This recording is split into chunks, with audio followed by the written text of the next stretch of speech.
Hello friends, welcome to my channel అనగనగా. ఇవాళ మనం విక్రమార్క బేతాళ కథల్లో 23వ కథ వినబోతున్నాం.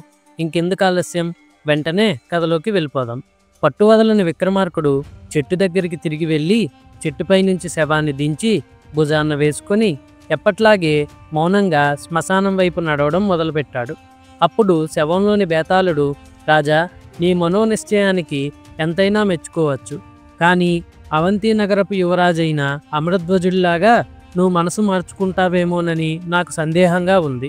శ్రమ తెలియకుండా అతని కథ చెప్తాను విను అంటూ ఇలా చెప్పసాగాడు. పూర్వం అవంతి నగరం చుట్టుపక్కల ప్రాంతమంతా చాలా వందల యోజనాల దూరం భయంకరమైన పెద్ద అడవిగా ఉండేది. ఆ పెద్ద అడవిలో గ్రామాలకు చాలా దూరంగా బిల్లులు అనే ఆటవిక జాతి వాళ్ళు నివసించేవారు. వాళ్లకు నాగరికత ప్రపంచంతో ఏ సంబంధమూ లేదు. తమ చుట్టూ ఉండే అడవిలో క్రూరమైన జంతువులు బతికినట్టే బతికేవాళ్ళు. అన్ని ఆటవిక జాతులకు ఉన్నట్టే వాళ్ళకు కూడా ఒక నాయకుడు ఉండేవాడు. ఆ నాయకుడు చెప్పినట్టే ఆ ఊర్లో అందరూ నడుచుకునేవారు. అతని నిర్ణయాన్ని ఎవరూ కాదనలేరు. అవంతి నగరపు యువరాజు అమరధ్వజుడు తరచుగా అడవుల్లో వేటాడేవాడు. అతను చాలా బలవంతుడు, ధైర్యవంతుడు కూడా. చాలాసార్లు అతను క్రూరమైన జంతువులను ఎదుర్కొని ఆయుధం వాడకుండా చంపేవాడు. అతనికి ఏ జంతువు అన్న భయం లేదు. పెద్ద పులులను, సింహాలను కూడా చంపడం అతనికి అలవాటు. ఒకరోజు అమరధ్వజుడు తన చేతి దెబ్బతిని పారిపోయిన పులిని తరుముతూ అడవిలో చాలా దూరం వెళ్ళి అనుకోకుండా బిల్లుల ఊరికి చేరుకున్నాడు. అక్కడ అలాంటి ఊరు ఉందని, అందులో ఆటవికులు ఉంటారని అతనికి తెలియదు. బిల్లుల ఊరికి చేరుకోగానే అతను చాలా అందమైన బిల్లుల అమ్మాయిని చూశాడు. ఆమె పులి పిల్లలతో ఆడుకుంటుంది. బిల్లుల అమ్మాయి, యువరాజు ఒకరినొకరు చాలా ఆశ్చర్యంగా చూసుకున్నారు. ప్రపంచంలో ఏ ఆభరణాలు, అలంకారాలు లేకుండా అంత అందం ఉండటం యువరాజుకు ఆశ్చర్యం కలిగించింది. బిల్లులను తప్ప ఏ నాగరిక మనిషిని చూడని బిల్లుల అమ్మాయి యువరాజు దుస్తులు, అతని తీరు చూసి తన కళ్ళను తానే నమ్మలేకపోయింది. ఎవరో దేవుడై ఉంటాడనుకొని ఈ విషయం అందరికీ చెప్పడానికి గుడిసెల్లోకి పరిగెత్తింది. యువరాజు కూడా ఆమె వెనకాలే వెళ్ళాడు. త్వరలోనే చాలామంది బిల్లులు ఈటెలతో అమరధ్వజుని చుట్టుముట్టారు. ఆ పిల్ల కూడా వాళ్లతోనే ఉంది. అమరధ్వజుడు వాళ్లతో, నేను అవంతి నగరం యువరాజును, మీకు అభ్యంతరం లేకపోతే ఈ అమ్మాయిని పెళ్లి చేసుకుంటాను అన్నాడు. బిల్లులు ఒకరి ముఖం ఒకరు చూసుకున్నారు. వారిలో ఒక ముసలివాడు అతన్ని తనతో రమ్మని తమ నాయకుడి దగ్గరికి తీసుకుపోయాడు. బిల్లుల నాయకుడు అతని కోరిక తెలుసుకొని, నువ్వు ఈ అమ్మాయిని పెళ్లి చేసుకోవాలంటే ఒక పరీక్షలో నెగ్గాలి, అందుకు నువ్వు సిద్ధమేనా అని అడిగాడు. చాలా ధైర్యవంతుడైన అమరధ్వజుడు తాను ఏ పరీక్షకైనా సిద్ధమని చెప్పాడు. అయితే పద అంటూ బిల్లుల నాయకుడు అతన్ని అడవిలో ఒక ఖాళీ ప్రదేశంలోకి తీసుకుపోయాడు. చూస్తుండగానే బిల్లులందరూ ఆడవాళ్లతోనూ పిల్లలతోనూ వచ్చి అక్కడ చేరారు. బిల్లుల నాయకుడు వాళ్ళందరినీ గుండ్రంగా నిలబెట్టాడు. కొద్దిసేపటికి ఆ గుండ్రంలోకి ఒక చాలా బలవంతుడు వచ్చాడు. వాడి వెంట డప్పులు వాయిస్తూ కొందరు వచ్చారు. ఏనుగు పిల్లలాంటి వాడి శరీరాన్ని, చాలా వికారంగా ఉన్న వాడి ముఖాన్ని చూసి అమరధ్వజుడికి చాలా అసహ్యం వేసింది. ఆ భయంకరమైన వాడిని చూపిస్తూ బిల్లుల నాయకుడు అమరధ్వజుడితో, మా ఊరిలో వాడికంటే బలవంతుడు లేడు, నువ్వు మా అమ్మాయిని పెళ్లి చేసుకోవాలంటే వాడిని గెలవాలి అన్నాడు. అమరధ్వజుడు బిల్లుల నాయకుడితో, మీ అమ్మాయికి భర్తను నిర్ణయించడానికి ఇది సరైన పద్ధతి కాదు. ఈ యోధుణ్ణి గెలవడానికి కేవలం బలం చాలు, కానీ పెళ్లికి తగిన వాడికి తెలివితేటలు, అందం కూడా అవసరం కదా అన్నాడు. మేము అడవిలో బతికే వాళ్ళం, మా పద్ధతులు మావి, నీ పద్ధతులు మాకు అవసరం లేదు. నీకు మా యోధుడితో పోరాడడానికి ఇష్టం లేకపోతే నీ దారిని నువ్వు వెళ్ళిపోవచ్చు అన్నాడు బిల్లుల నాయకుడు. ఈ మాటకు అందరూ నవ్వారు.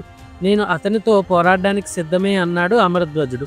వెంటనే అందరి నవ్వులు ఆగిపోయి నిశ్శబ్దం ఏర్పడింది. ఇద్దరికి యుద్ధం మొదలవ్వగానే బిల్లుల యోధుడు అమరధ్వజుని సులభంగా ఎత్తి దూరంగా విసిరిపారేశాడు. అందరూ చప్పట్లు కొట్టి నవ్వారు. బిల్లుల అమ్మాయి కూడా చప్పట్లు కొట్టి నవ్వింది. బిల్లుల బలం చూసి ఒక్క క్షణం అమరధ్వజుడికి ఆశ్చర్యం కలిగింది. అయితే వాడి కేవలం బలమే తప్ప మెదడు లేదని, ఏమీ చెయ్యలేడని అతను కనిపెట్టాడు. అందుచేత అతను పడిన చోట నుంచి లేచి వచ్చి వాడు తన దగ్గరకు వస్తుండగా మెరుపులా కాలెత్తి వాడి కడుపులో బలంగా తన్నాడు. వాడు భయంకరంగా అరిచి అమరధ్వజుడి మీద పడబోయాడు. అమరధ్వజుడు పక్కకు తప్పుకొని అరచేయి అడ్డంగా తిప్పి వాడి మెడనరం తెగేలాగా బలంగా కొట్టాడు. బిల్లుల యోధుడు పెద్దగా అరుస్తూ పడిపోయాడు. మళ్ళీ అందరూ చప్పట్లు కొట్టారు. బిల్లుల అమ్మాయి కూడా చప్పట్లు కొట్టింది. బిల్లుల నాయకుడు అమరధ్వజుడి భుజం మీద తట్టి, చాలా బాగుంది, నువ్వు గొప్ప యోధుడివి అనడంలో సందేహం లేదు.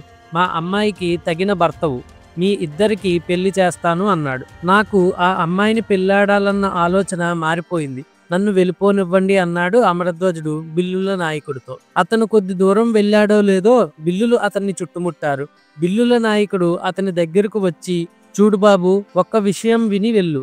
నీ చేతిలో చనిపోయిన వాడు నువ్వు పెళ్లి చేసుకుంటానన్న అమ్మాయిని పెళ్లి చేసుకోవలసిన వాడు. ఆమెను పెళ్లి చేసుకోవాలనుకున్న వాళ్ళందరినీ వాడు ఇదివరకే ఓడించాడు, కొందరిని చంపాడు కూడా. అందుకే నీకు వాడితో పోటీ పెట్టాను, ఇక నువ్వు వెళ్ళవచ్చు అన్నాడు. అతన్ని చుట్టుముట్టిన బిల్లులు తమ నాయకుడి సైగను గ్రహించి అమరధ్వజుడికి దారి ఇచ్చారు. కానీ అతను ముందుకు కదలలేదు. కొంచెం సేపు అక్కడే నిలబడి ఆలోచించి, నేను ఆమెను పెళ్లి చేసుకుంటాను అన్నాడు. నాయకుడు వాళ్ళిద్దరికీ పెళ్లి చేసి ఆ అమ్మాయిని అతనితో పంపేశాడు. బేతాళుడి కథ చెప్పి, రాజా, యువరాజు ఆ అమ్మాయిని పెళ్లాడాలన్న ఆలోచనను ఎందుకు మార్చుకున్నాడు? బిల్లుల యోధుడు తనను విసిరి పారేసినప్పుడు ఆమె సంతోషించిందనా? అలా అయితే మళ్ళీ మనసు మార్చుకుని ఆమెను ఎందుకు చేసుకున్నాడు? తనను వెళ్ళిపోనిచ్చినట్టే పోనిచ్చి వెనక నుంచి తనను చంపేస్తారనా? ఈ సందేహాలకు సమాధానం తెలిసి కూడా చెప్పకపోతే నీ తల పగిలిపోతుంది అన్నాడు. దానికి విక్రమార్కుడు, బిల్లుల అమ్మాయిని పెళ్లాడాలంటే ఒక పశువు లాంటి వాడితో పోట్లాడాలని, బిల్లుల ఆచారాలు అలాంటివని తెలిసినప్పుడే యువరాజుకు బిల్లుల అమ్మాయిని పెళ్లాడాలన్న కోరిక పోయింది. తాను పిరికివాడినని అనిపించుకోకుండా ఉండడానికే ఆ బిల్లుల యోధుడితో పోట్లాడాడు. బిల్లుల అమ్మాయి తన ఓటమికి సంతోషించిందన్న అపోహ అతనికి కలిగే అవకాశం లేదు. ఎందుకంటే తనకు భర్త కావాల్సిన వాడు చనిపోయినప్పుడు కూడా ఆమె సంతోషించింది. అయితే యువరాజు ఆమెను పెళ్లాడడానికి కారణం ఏమిటంటే ఆమె పెళ్లాడవలసిన వాడిని తాను చంపేశాడు. ఇక ఆమెను పెళ్లాడాలనుకున్న వాళ్ళందరినీ వాడు ముందే చంపడమో గెలవడమో జరిగింది.